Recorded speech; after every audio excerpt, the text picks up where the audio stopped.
War's biggest battles are looming in Ukraine and Russia.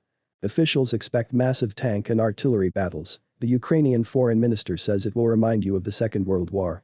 Refugees continued to flee Russia's looming assault on eastern Ukraine this weekend as Ukraine and Russia prepared for the war's biggest battles.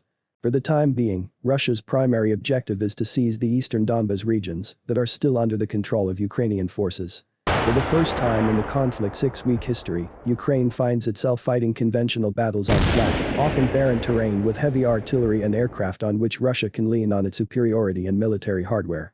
In recent days, new tanks and artillery units, as well as troops withdrawn from areas around Kyiv, began arriving at the Izium offensive staging area, Russian military television footage shows. In the wake of Russia's retreat, the Ukrainian military also began moving toward the Donbas region, with retaken territory in the country's north. Civilians in Ukrainian-controlled areas of the Donetsk and Luhansk regions, which make up Donbas, as well as 2 districts of the Kharkiv region were urged to leave as soon as possible by authorities over the weekend. Additional trains and buses were put in place by the authorities. Caliber missiles fired from a Black Sea Fleet frigate struck Dnipro, Mykolaiv in the southern Ukrainian region, and a military airfield near Kharkiv, where Russia claimed to have destroyed an S-300 air defense system. There was no way to independently verify these claims. The Ukrainian military's logistics are based in Dnipro, one of the country's largest cities.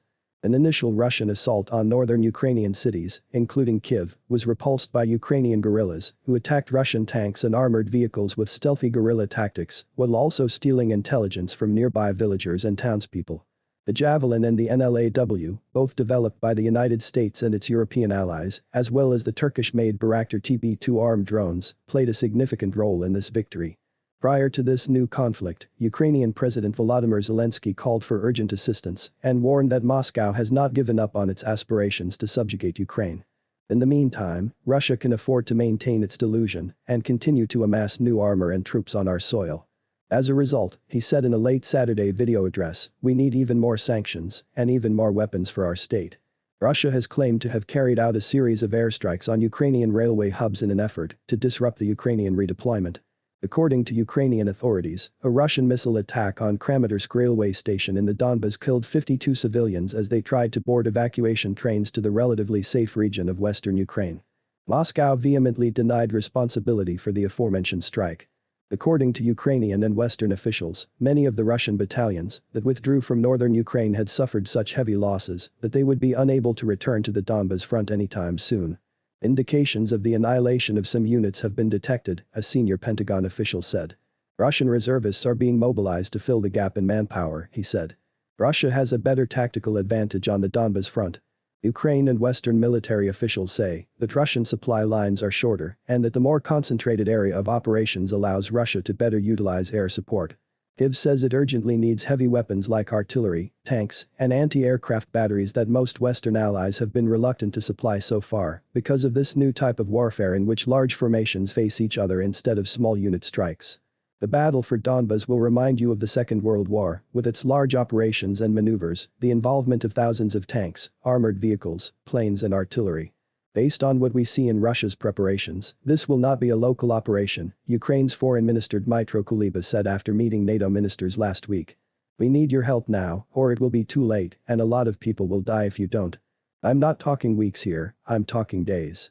Although Ukraine initially sought Soviet-designed heavy weapon systems that its troops are trained to use, Kyiv is now requesting purchases of NATO standard heavy weapons, Ukraine's Defense Minister Vladimir Reznikov said.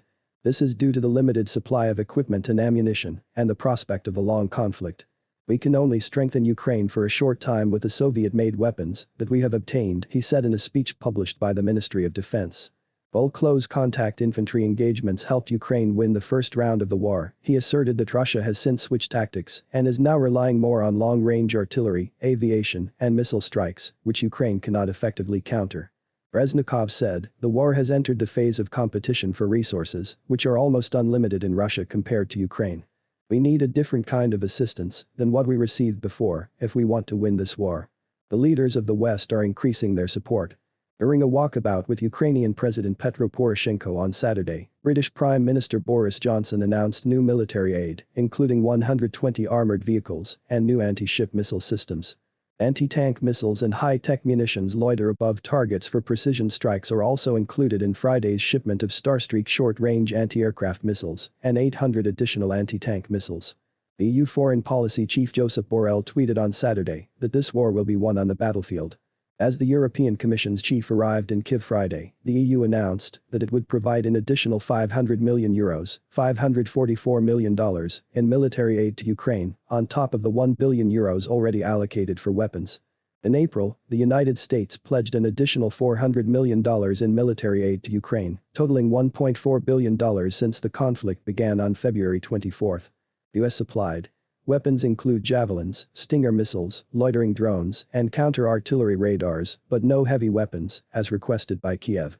The only other country that has sent tanks to Ukraine are the Czech Republic and Slovakia, the former sending Soviet-designed T-72 MiZ, and the latter sending an S-300 air defense system after Patriot batteries were deployed to replace it. The full-scale Russian invasion of the Donbas region began in February, and Ukraine had control over about two-thirds of the region prior to that. The rest of Ukraine was ruled by the so-called Donetsk and Luhansk People's Republics, which were established after Russia's intervention in 2014. Kiev claims that Moscow's goals go far beyond capturing these areas and that Putin intends to destroy the best Ukrainian units in the Donbas war in order to attempt a second invasion, this time encompassing the entirety of Ukraine, including the capital city of Kiev.